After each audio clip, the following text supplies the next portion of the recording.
after that.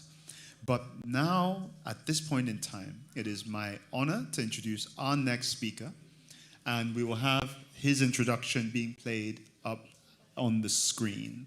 So please.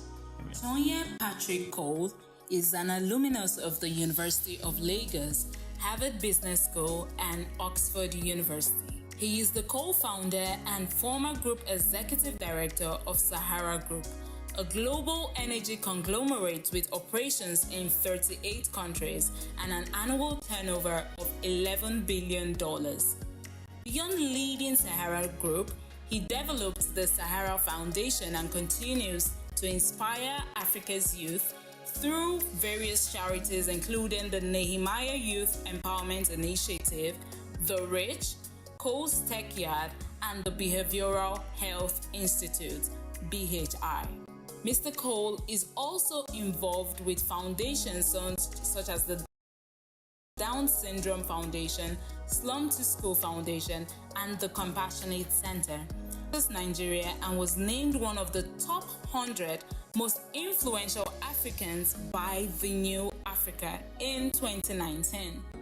A two-time gubernatorial candidate for Rivers State in the 2018 and 2023 elections, he is also a motivational speaker, writer, teacher, and mentor. Mr. Cole is married to Dr. Silva Cole, and they have 3 children. Ladies and gentlemen, join me as we welcome Tonye Patrick Cole.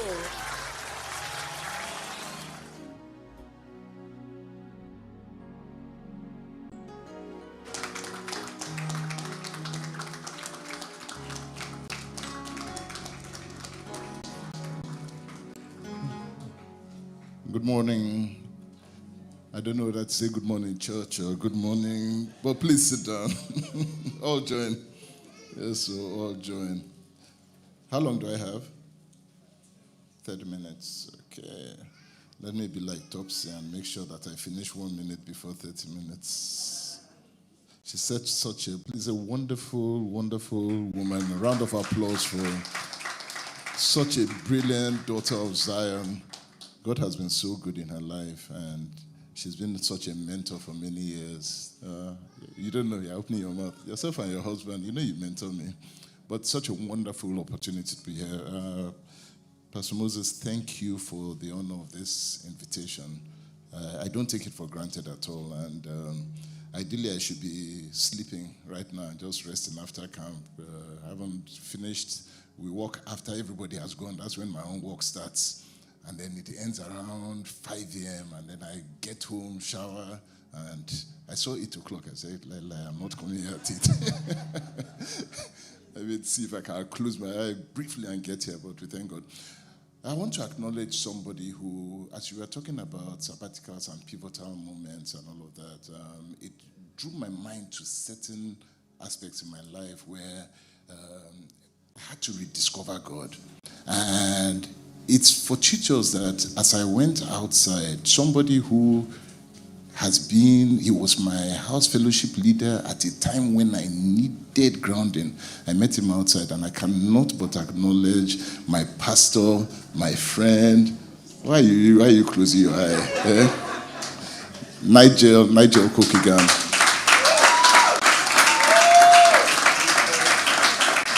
It was a time when I needed grounding. If you need house fellowship, this gentleman here, we were in VGC together, and it was a very dark period, but he guided me through systematically.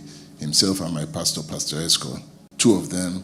If I'm standing here talking to you at all, it's because of this gentleman. He doesn't know. This is the first time I'm telling him, so, but he's one.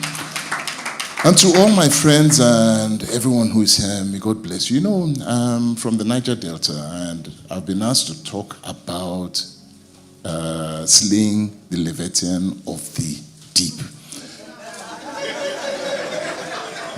Why are you laughing? Where I come from, we have to learn how to fight some very difficult fights. So when I saw this one, it was very prophetic at a time when there are certain battles in our life right now that we have to slay very big Leviathans. But you know, we grew up First of all, as children, when you are born in Niger Delta, one of the first things that they do is they just take you as a baby and they just throw you inside the water. You think it's a myth, but it's very true. They throw you inside the water and you have to learn how to swim or die, but you never die as a baby. You came out from water and you go into water. And there's a reason why they do it. It's not so that you know how to swim. It's so that you overcome some fears in life that will hamper and hinder you for many, many years to come.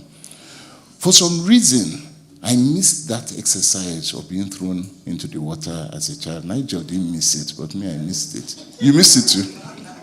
But it came powerfully to me as a lesson when I was about maybe 10 or 11 years old. By this time, we are trying to be yuppies. We are coming from what you call good homes. We are going to Ikoyi Club and all of that. And if you went to Ikoyi Club as a child, one of the things about it was that you needed to go to the swimming pool area. You need to go and know and swim and pose as if you can swim. Now, I could swim small at the edge. You know when you're swimming at the edge so that you can hold the edge. You know, I'm from Niger Delta. And this young... if I say half caste now, they say that we are not compliant. I don't know. That's what we grew up calling them. What do they call them now? Biracial, mixed race, whatever it's called. Anyway, you know who I'm talking about. We used to grow up thinking that they knew everything. So we're sitting down and this young boy, very foolish thoughts, but you have to understand this thing because it shaped my life. I've learned many lessons as a young child. So we're sitting down at the pool and all of that, and he says that let's play this game called drowning. What did I say? Let's play this game called drowning. Now, if there is something about me that you should know, is that anything that you say is new, on the street care. Anything that is daring, anything that is foundational, anything that says that let us just jump around. Sorry, cameraman, I'll be making you move up and down because I don't stand in one place. So, that's what I want to do. I learned the spirit of pioneering a long time ago. Anyway, I said, let's play this game called drowning. Now, remember, swim only by the edge. We're going to do this. And guess where deep end? Now, I'm about this tall. Something like that. And we're at the deep end. And what is this game meant to be? We're now going to jump in together and we're going to fight each other underwater. And then when you cannot take it anymore, hear this. You will beat your chest 3 times. Not that you will beat the person, you will beat your own chest 3 times. How will you know? How will they know that you are drowning or you are the one beating your chest? Anyway, so I said, no problem. So we both jump into the water. And this young man, like a fish, just disappears. He just goes under. And then he grabs my leg from under.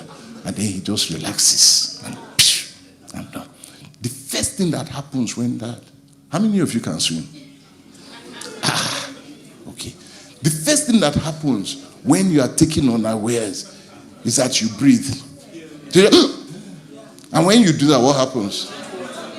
So your drowning starts immediately. Your drowning begins immediately. At this point, I'm hitting my chest. Meanwhile, the boy is down there. I can't reach him. I'm hitting my chest. And then he's downing on me that this is foolishness. I'm dying and I'm hitting my own chest.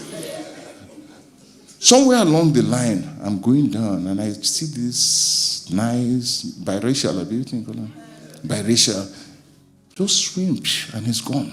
And I'm left in this world of the deep. And I have to find my way out. Now I'm going down. He has gone up. I don't know whether I'm down, whether I'm up, I'm somewhere in the middle. And then I start trying to swim. And I'm going up. You can see the sky underwater. I get to about here. My energy goes. And then I start going down again. I try a second time. I get here. I can't come out. I'm going down. At this point, maybe 11, 12 years old, they say that your life will flash before your eyes. And it's very true. At this point in time, there was a clarity of thought that I never knew where it came from. Very clear. That just said, go down and get to the bottom. Very clear. So I went down to the bottom and he said, push as if your life depends on it. And I sprung up. Very clear. All this is in seconds. Because by now, remember, I don't know how long I'm underwater. I've taken water. I've tried to get up twice. And this is the third time. You hear the story that at the third time, if you don't make it, you're gone. Anyway, so I start pushing. And then I come to about this point. And the momentum goes. And now I can't come down again. I'm going down again. I said, no lie, this time around we will fight. And I pushed the last few meters and came out. And I got out, got to the edge. Water is coming out of my nose, my ear, everything. And guess what this young man is doing? He's sitting down there. He had been watching everything and he's laughing. These are children. We are children, so just understand this. So he's laughing. I just get up, come out of the pool. I don't even answer him. I go my way. Go and change, get ready, and just go home. Just go home straight.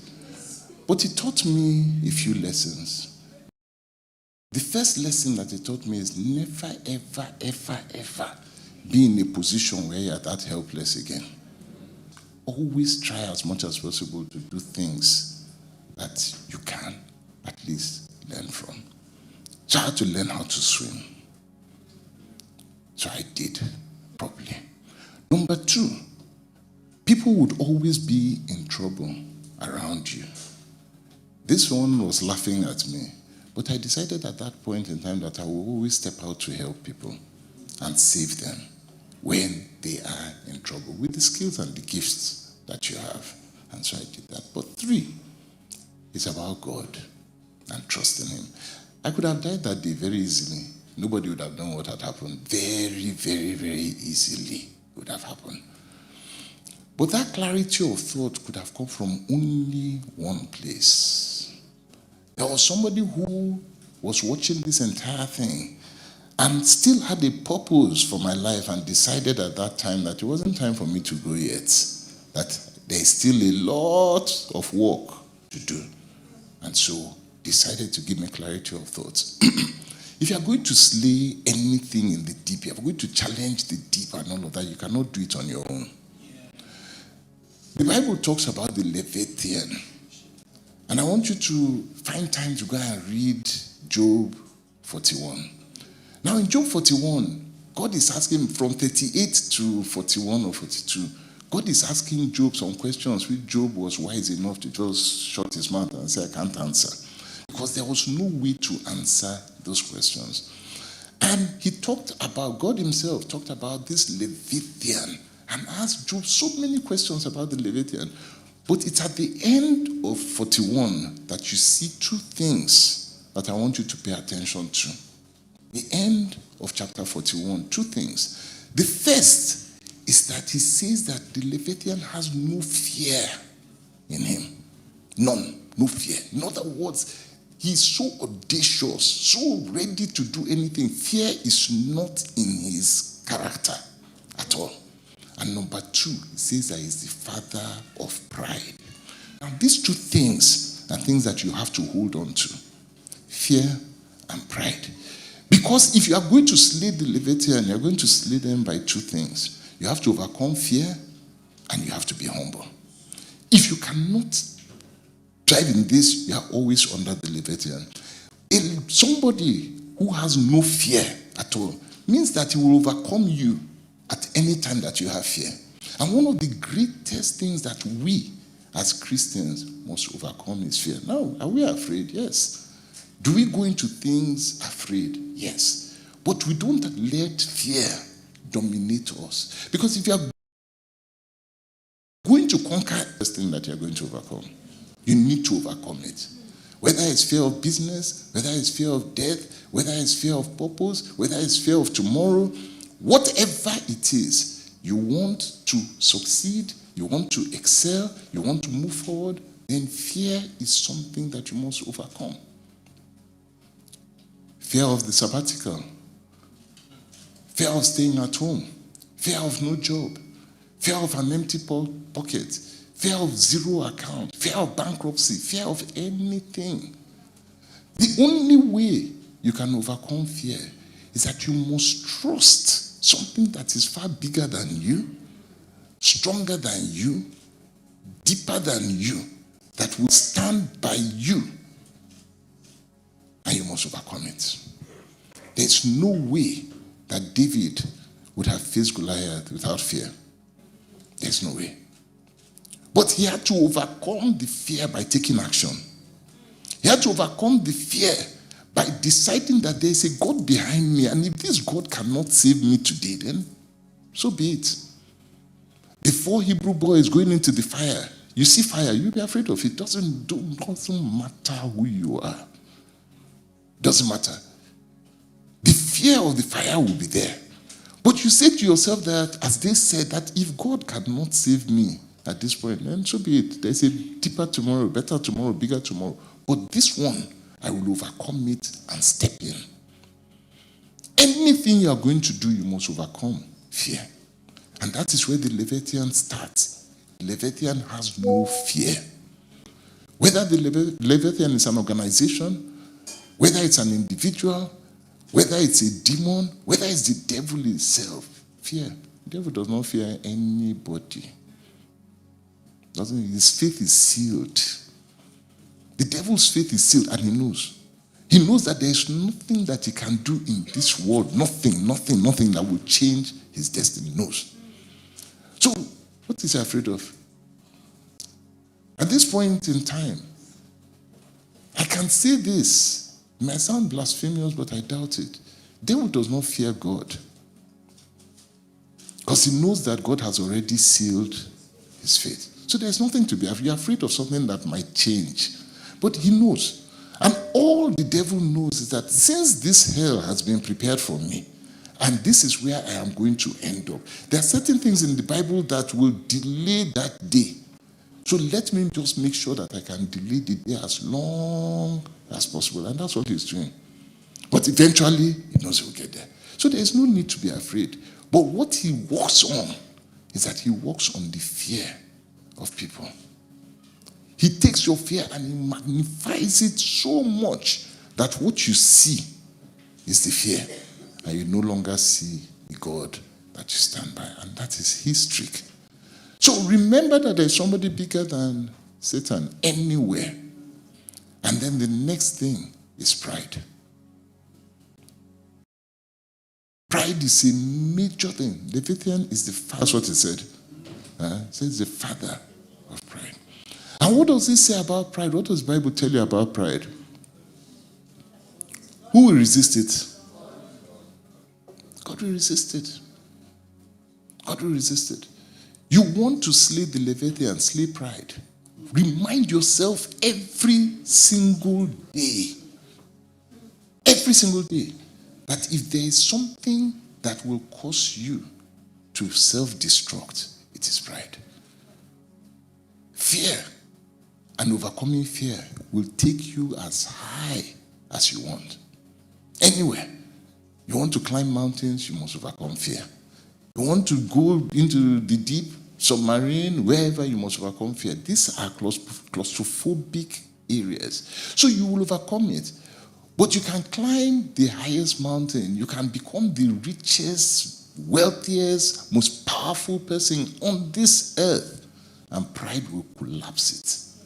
Pride will bring it down. So Satan knows these things. He knows very well that he can give you, the power to overcome fear. But where pride sets in, it will destroy you. Okay.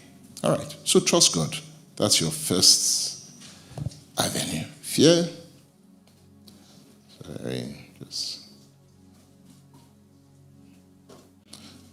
My computer has decided to mess up. Okay, so trust God. Now, as we move ahead, pioneering, knowing yourself, became something that became important to me.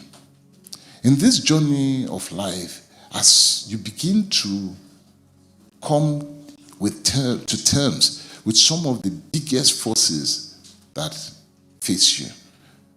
You have to come to knowing who you are. Who are you? Not by name, not from the village you come from and all of that, but who exactly are you? Your purpose drives you. Who God says you are is critical about you.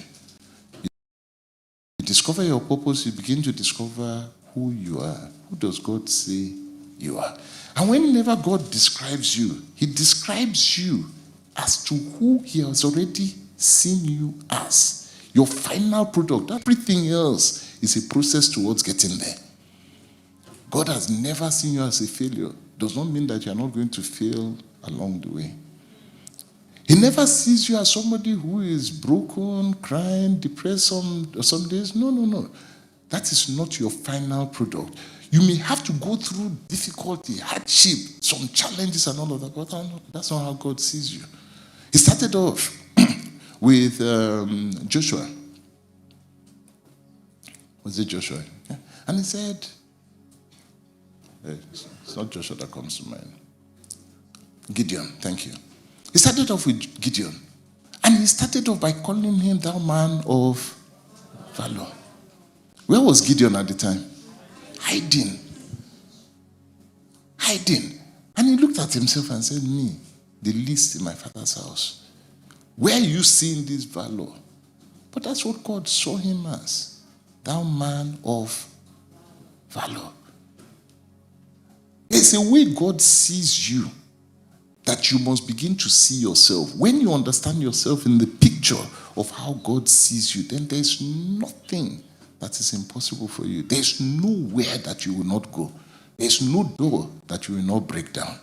But you must see yourself in that light.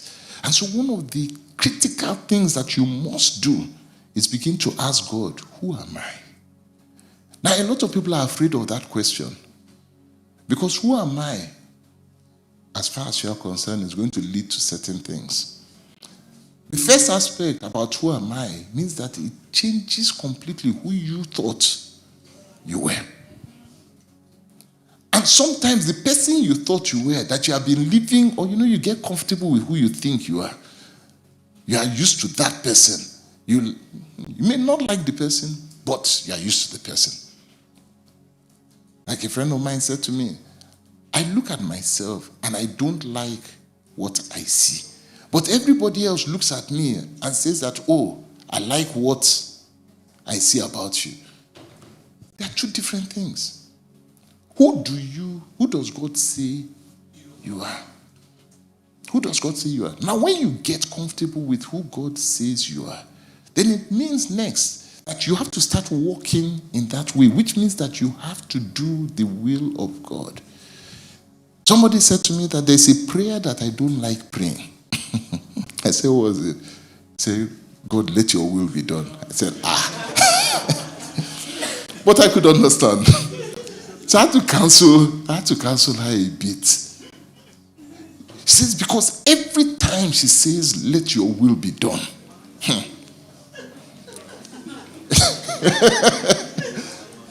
God, let your will be done.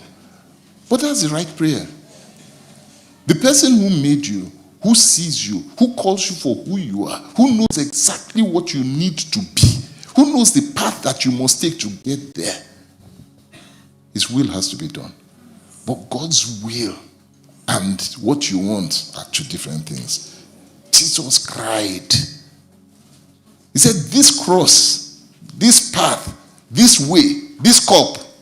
He said, please, let it pass me by. Choose another way. My body does not want to take this suffering. I can see what it is. Move it away from me. But he knew better. And he said, nevertheless, let your will be done. Okay. Now, he desired something. He desired for the cup to be done. He prayed, Lord, let your will be done. Which one did God take? Did he go to the cross? Did he suffer? He did. But was God's will done? Are we here because his will was done? Yes. At the end of the day, God's will being done in your life means that you are going to affect and change the lives of many people. I want to assure you, Miles Monroe used to tell me every time he came, I would sit down and I'll question him. And he used to tell me one thing all the time. He says, you know what? There are three things. Number one, there's nothing that God has deposited in you that is for you. Nothing. He said it is not for you. It's not for your use. It is for somebody else. So give it up. Just give it up. He said this over and over again. Give it up. It's not for you. Number two, there is no problem that God opens your eye to see that he has not given you a solution for. Just dig deeper. None. If your eyes can see the problem, then you can already see the solution. So move away from criticizing. A lot of people see the problem and they stand on the problem and become the biggest critics. They refuse to bring a solution. But meanwhile, God gave you that solution. My father in the Lord, Pastor Adeboye, the day you go to him and tell him that, sir, you cannot understand that this problem. Why is this? You just let him finish. After he has finished, say, okay, no problem, go and solve it. As soon as you raise the problem, he will listen to you, then he will find one quotation, one proverb that he will trap you inside the proverb. You can't run away. And then he will tell you, go and solve it. So I've learned, I open my mouth to tell him that I would have started thinking about the solution. You must. Then, lastly, again, my father in the Lord, and hold on to this. He says, by the time you come back and you start giving him excuses, you know what he tells you? He says, only failure has an excuse. That success never has an excuse. I've never seen anybody come and give an excuse because he succeeded. But you only have an excuse when you have failed. Oh, it was traffic. Oh, this, that. Oh, it's somebody else's fault and all of that. So he doesn't want to hear it at all. Only failure has excuses. So in this journey of slaying the deep and moving forward, no excuses. No excuses. Don't just, anytime an excuse comes into your heart, just know that you are not succeeding yet. You have not gotten to the end. No excuses. Own your battle. Okay, 4 minutes. Now, when you are going into the deep, when you are challenging anything, there is a cost that comes with it. There is nothing worthwhile. There is nothing fundamental. There is nothing that you are ever going to challenge in this world that doesn't come with a cost. Count it. Count that cost. Don't be afraid of it, but count it. Just bear in mind. My journey into politics came at a huge cost. But guess what? God never shows you that cost, though. He knows. He says that there's a cost. Count it. But if he tells you what is going to be, you will run away. You will never start. So he will show you a bit of it. Just the first end of it. Give you enough courage to step in. Then you step in. And then you say, okay. What have I? That one chance, have you? But guess what? God is faithful. He's faithful. I have no idea how he has financed this political journey of mine for the last 6 years. It has been, if I sat down to write the amount that it was going to cost me and all of that, I said, no, it could never. But somehow, he provides. If God has called you for something, has put you in that place, has said that this is your journey, this is your purpose, that is your end goal, he will provide. He is faithful. That's what I can assure you. He is faithful. You may sit down some days and you wake up and you'll be like, this Nigeria, now who sent me to go and fight this Nigeria fight? Who put it, just like Topsy said, you are sitting down in America, you're okay.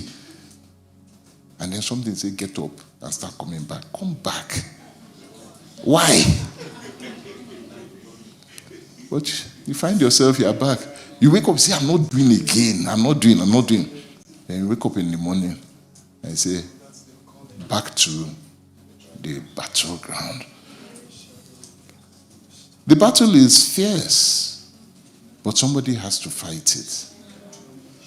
Whatever God has called you for, that purpose, He has given you.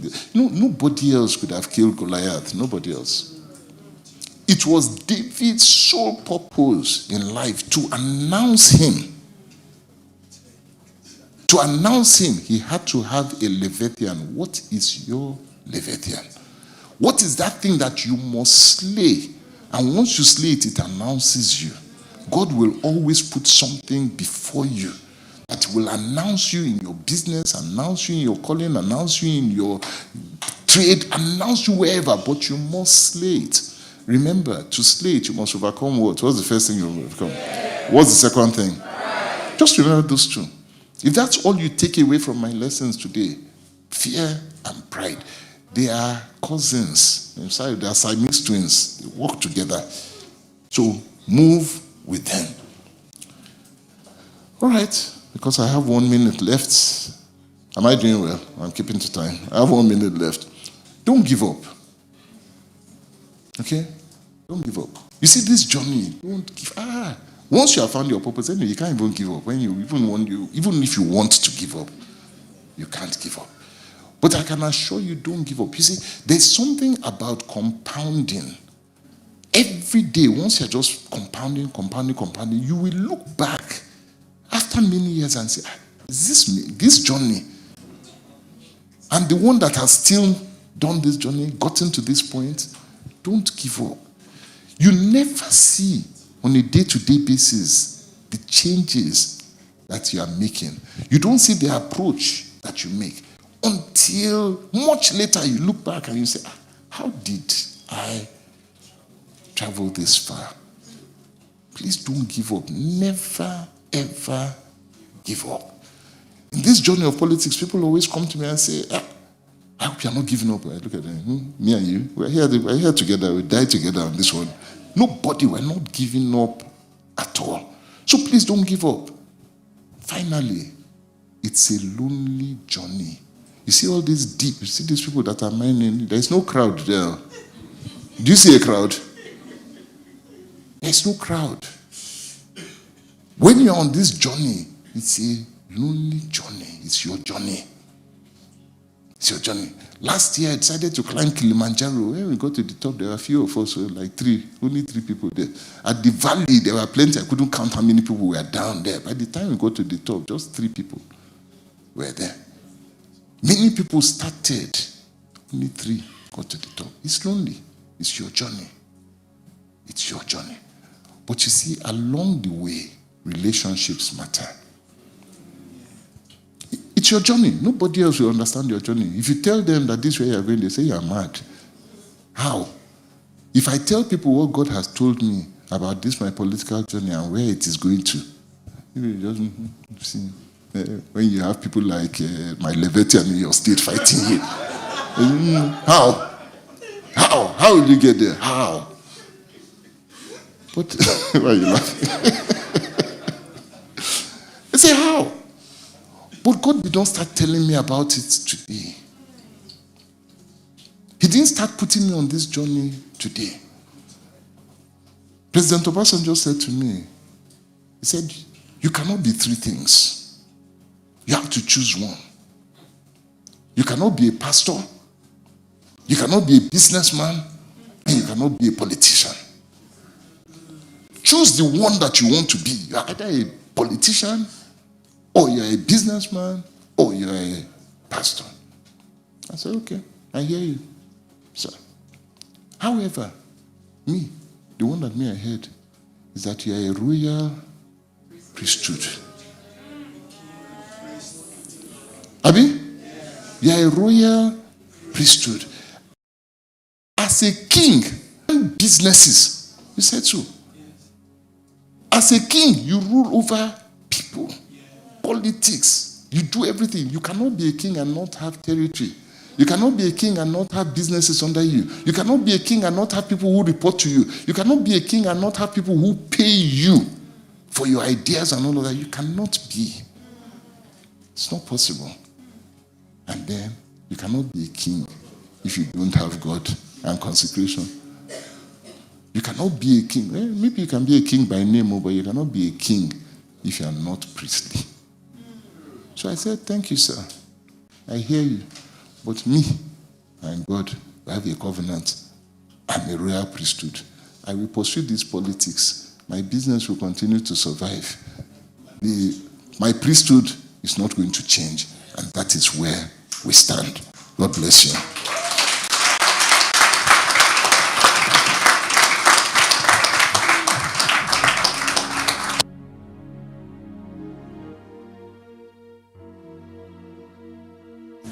Pastor Tonye Cole, please again, another round of applause. Thank you. We have a few minutes for some Q&A. Once again, we will pass around the mics for people who would like to ask their questions. Please be thinking of your questions as we are asking it. We have a question at the back already. But before we ask that question, sir, I'd like to ask one of my own. You gave us an example of overcoming fear about the story of drowning, overcoming pride that you've had to experience in your life.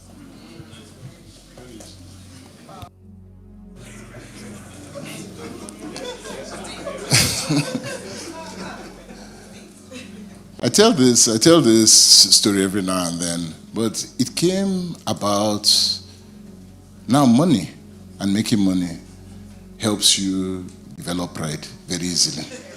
Abi? It just supports building pride. And because I started making money early, very early, like 17 or 18 in university, started working, making money, 2021. So money was something that I became very comfortable with.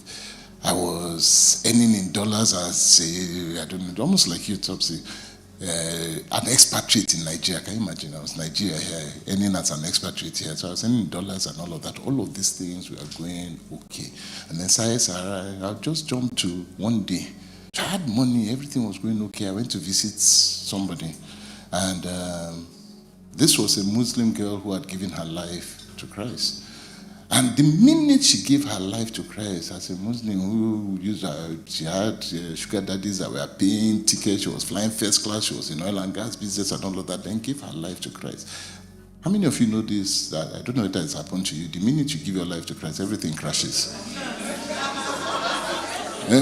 You know, they tell you how everything will just be moving well for you, and everything will crash. Have you seen it? Has it happened to you before? All right. This was her story. And then God says to me that I should be counseling her, helping her go a long life. So I'm going. Anyway, one day I land in London and I go and visit her. So I go to her house and she's sitting down, foreclosure, letters piling up like this. She's not touching them. She had been through a journey. And by the time she finished telling me the journey and the last sacrifice she had to make, God says to me, tell her that this is the last. It's over. No more. From this point on, she has passed her test. Said, what a wonderful message. I told her very quickly, prayed for her happily that your life is on track from now on. And I entered the car and I'm about to go. She's outside. I give her some money and I'm going. And God looks at me and said, yeah. He said, can you do that? Do what? Said, do what? Part of this story, what her own sacrifice was that the last £5 that she had, £5. I'm talking of somebody who was traveling, had Ferragamo, Gucci, first class, and all of that. The only amount in her bank account at that point was £5. And the last £5 that she had, God said, give it out. Put it in the offering. Say, £5, last one. Put it in the offering. She put it. So God said, can you do that? I said, no. Yeah. Of course. course you can do that. He said, okay, all right. You are owing me. I said, owing how? I said, no, God, I'm not owing you now. He said, you are owing me. You made a vow, a pledge. I said, I know, but that one is easy. This was Nigeria's time. This when they were training me. I said, that one is easy. God, give it to me, and I will give it back to you. Very easy. I'm not touching your money. Just give me, and I will just pass it on. He said, you have the money. Go and bring it out, and give it. I said, oh, God. Anyway, cut a long story short, I had to. It took me from money that I thought I had saved for the rainy day. You know that saving for rainy day? Children, I had children by this time, they were in school, some were abroad and all of them. In fact, all of them were abroad. So I had to be paying dollar, pound, school fees. God said, give everything out. My account went to zero. You know the zero that you put dot inside in the middle? You know that type? You write 0 dot. That's my account. For 1.5 years, I had to learn to trust God. Pride went to, there was no money to be proud. No money at all to be proud. So that was my own humbling experience. Please.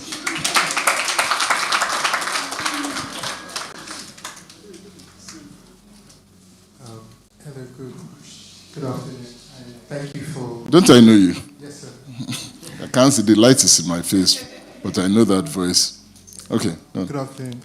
I just wanted to say about 12, 13 years ago, when I moved back to Nigeria, I had an opportunity to work with you, and I remember a lot of the things that you said today, you told me way back So then. I didn't lie here. No, you did not. Yeah. The truth is consistent. Please clap for me now. Clap. But anyway, please keep going. So, just to let you know that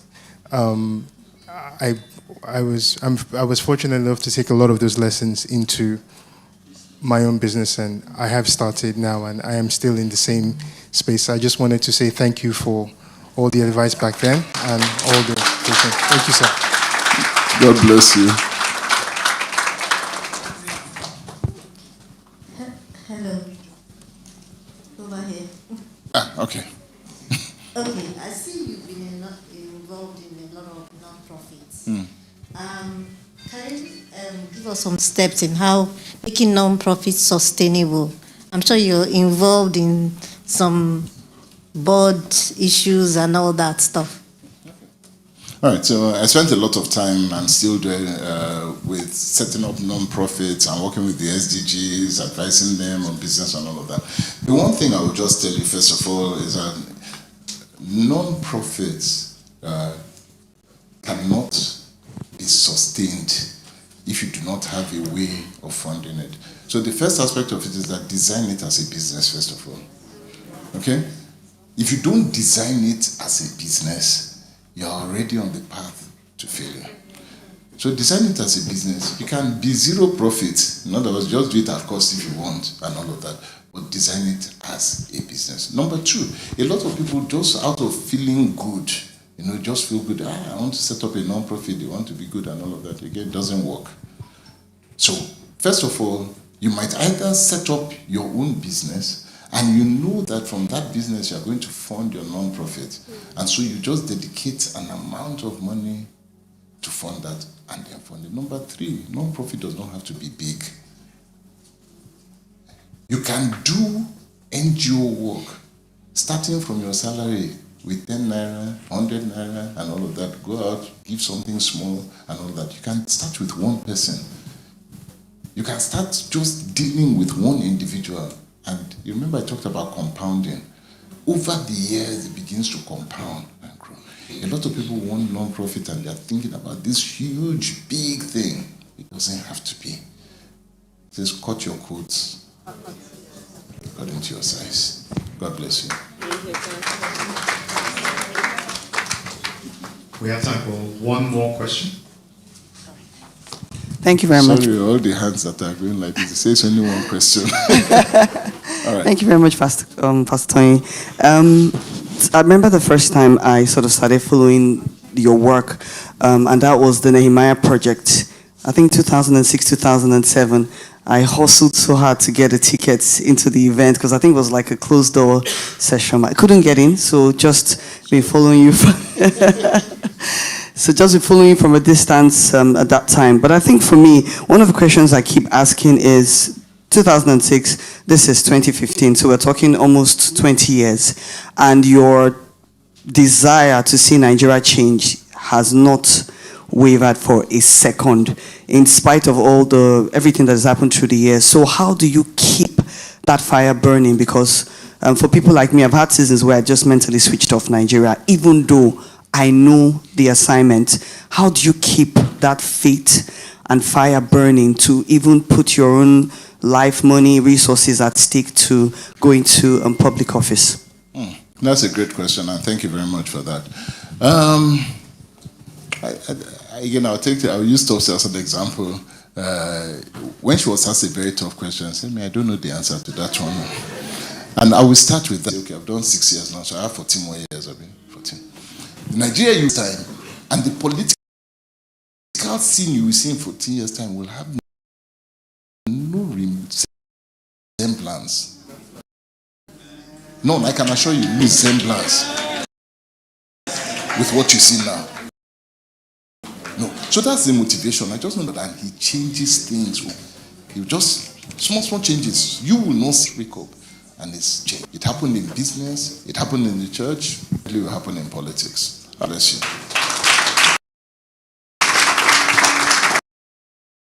Sorry, the man, I can see the hands. Pastor.